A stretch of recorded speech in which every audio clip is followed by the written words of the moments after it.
There is a moment in every war when the rulebook burns, when everything the generals believed about discipline and order and the proper way to fight gets swallowed by the reality of what actually kills people and what actually keeps men alive. For the British Army in World War II, that moment did not come from a German general or a new weapon or some brilliant tactical innovation born in the war colleges of Europe. It came from a group of sunburned, slouch-hatted volunteers from the other side of the world who could not be bothered to salute properly and did not particularly care what any British officer thought about that. The British Army of 1940 was not simply a fighting force. It was a civilization unto itself, a world built on the absolute certainty that rank was sacred and that the distance between an officer and his men was the very foundation upon which military effectiveness rested. Officers came from the right schools, spoke in the right accents, and carried themselves with the quiet authority of men who had been told since birth that leadership was their birthright. A private soldier did not question a sergeant did not question a captain did not question a colonel. The chain moved in one direction only, from the top down, from the educated to the obedient, from the drawing rooms of England to the muddy trenches of wherever the empire needed defending. This was not arrogance for its own sake. The British genuinely believed this structure was what made an army function. Remove the hierarchy and you had a mob. Keep it intact and you had an instrument of empire. For a long time, on many different battlefields, they had not been entirely wrong. Then Australians arrived and broke every assumption that system had ever made. The men of the Second Australian Imperial Force came from a country that had been built by people who survived without being told how. Their grandfathers had carved farms out of the harshest continent on Earth, had fought floods and droughts and isolation with nothing but their hands and the man standing next to them. In Australian culture, the worst thing you could call a person was someone who put on airs, who acted like they were better than the bloke beside them. Mateship was not a slogan, it was the operating system of their society. You earned respect by what you could do, by how you handled yourself when things went wrong, by whether you were still standing next to your mate when the situation turned ugly. You did not earn it by the rank sewn onto your uniform. When these men landed in the Middle East, the British officers who came out to greet them could barely hide their horror. The Australians walked with the loose, unhurried confidence of men who answered to no one in particular. They did not snap to attention when officers passed. They addressed their own commanders by first name in earshot of strangers. Their uniforms were worn with the casual disregard of people who considered clothing a practical matter rather than a statement of hierarchy. One British general, watching a group of Australian privates openly debating with their sergeant about the best approach to a particular piece of ground, reportedly turned to his aide and asked whether these men had received any military training at all. The aide had no satisfying answer to give him. What the British could not see, because their entire framework made it invisible, was that the argument they were watching was not insubordination. It was intelligence.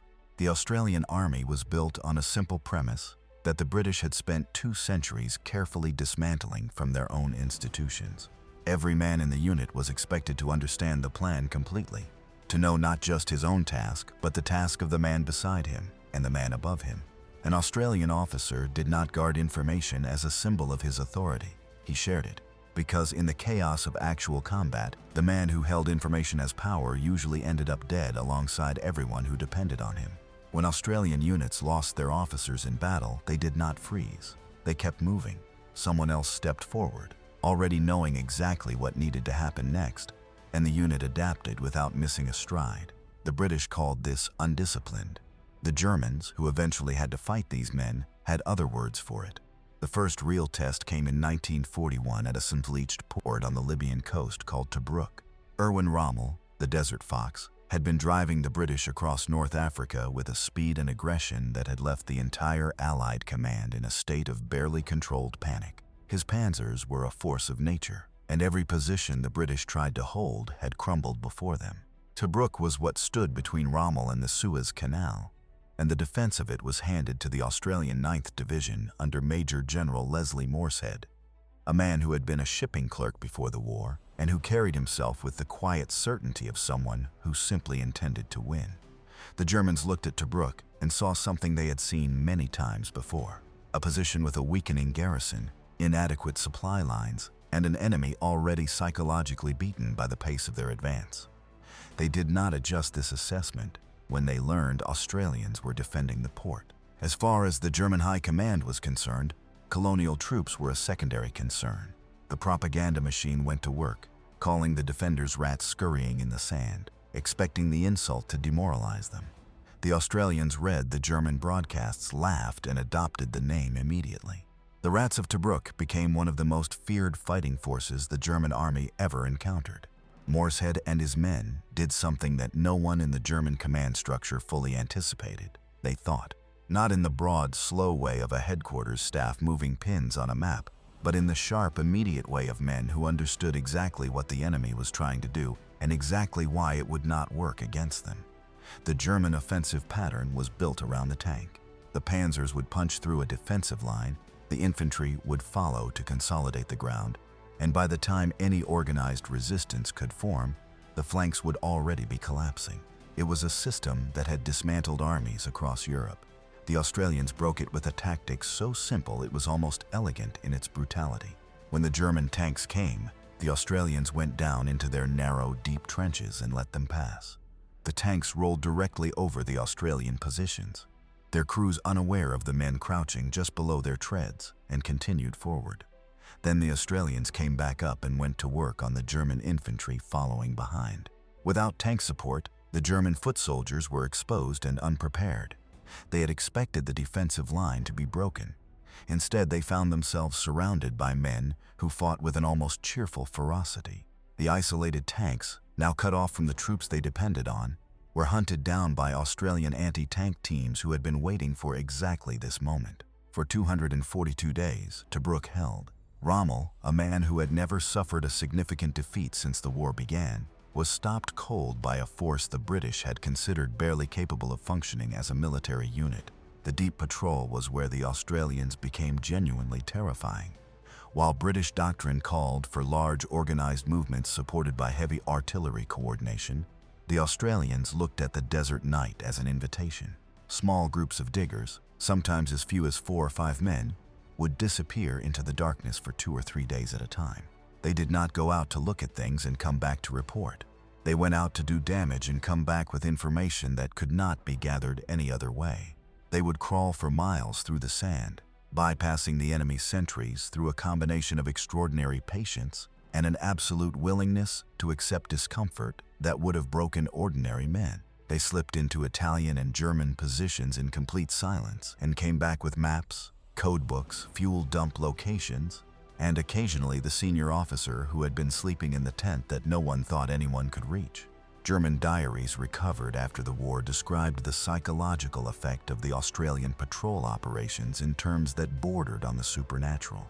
Soldiers wrote about feeling watched in positions they knew to be secure, about waking up to find equipment moved, weapons disabled, sentries who had been silently removed without a single alarm raised.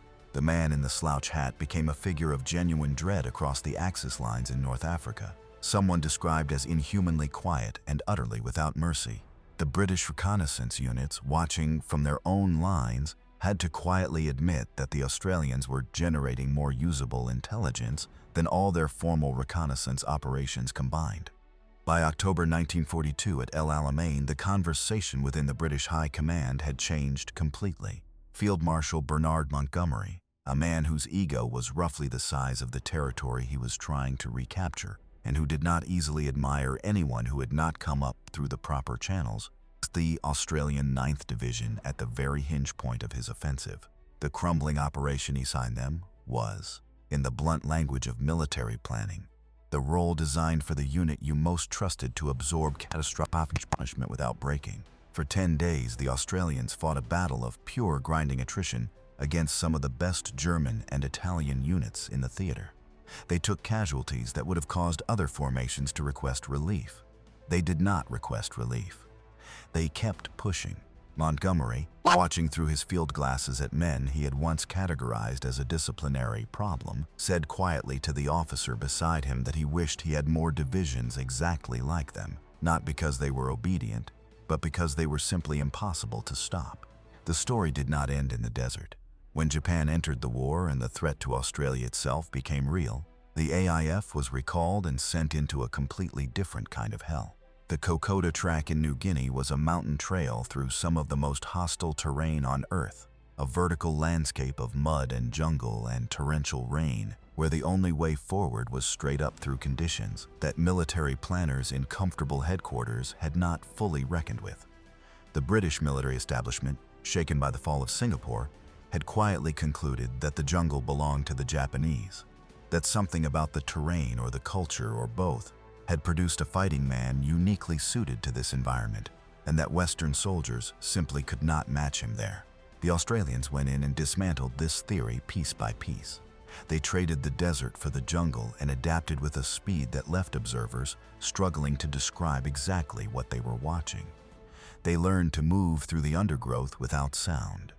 They learned to read the forest the way the Japanese soldiers did, to understand where an ambush would be set and to set a better one first. They carried their wounded over mountain ranges in driving rain rather than leave anyone behind, because leaving a mate was simply not something that existed in their conception of what it meant to be a soldier.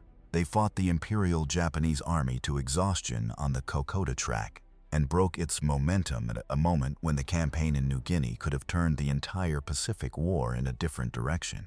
British officers who visited the New Guinea theater came back with reports that struggled to square with the institution they had come from. The Australians were not fighting the way any manual described. They were not waiting for orders to cascade down through the proper channels. They were thinking, adapting, deciding, fighting, all simultaneously, all at every level of the unit, from the general down to the private, lying in the mud, making a life-or-death call on information no one at headquarters had yet received. The British officers were still working out how to establish a supply line to a jungle camp. The Australians were already 3 kilometers ahead of that camp, hunting.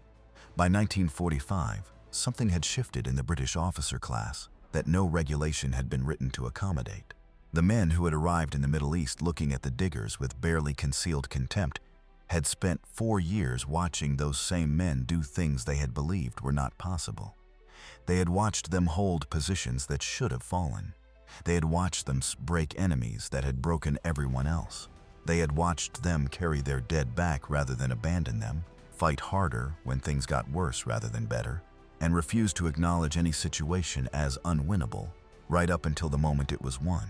The Australians did not change during those 4 years. They did not start saluting more. They did not stop calling their officers by their first names. They did not pretend to be something they were not, because they had never needed to. The British changed. Quietly, without any announcement, without any formal revision to the regulations that still sat unaltered in the War Office files, the British officer class revised its understanding of what made a soldier. The parade ground and the proper salute remained, because institutions do not abandon their rituals easily, but the contempt was gone. In its place was something the Australians had been trying to demonstrate since the moment they arrived, that the strongest unit in the world is not the one where every man knows his place in the hierarchy. It is the one where every man knows the plan, trusts the man beside him, and needs no order to act when the moment comes. The Empire had sent an army to fight a war and received an education instead. Not every lesson in history comes from the winners over the losers. Some of the most important ones come from allies who look at each other across a cultural divide and discover, in the only classroom that has ever truly mattered, that everything they assumed was wrong.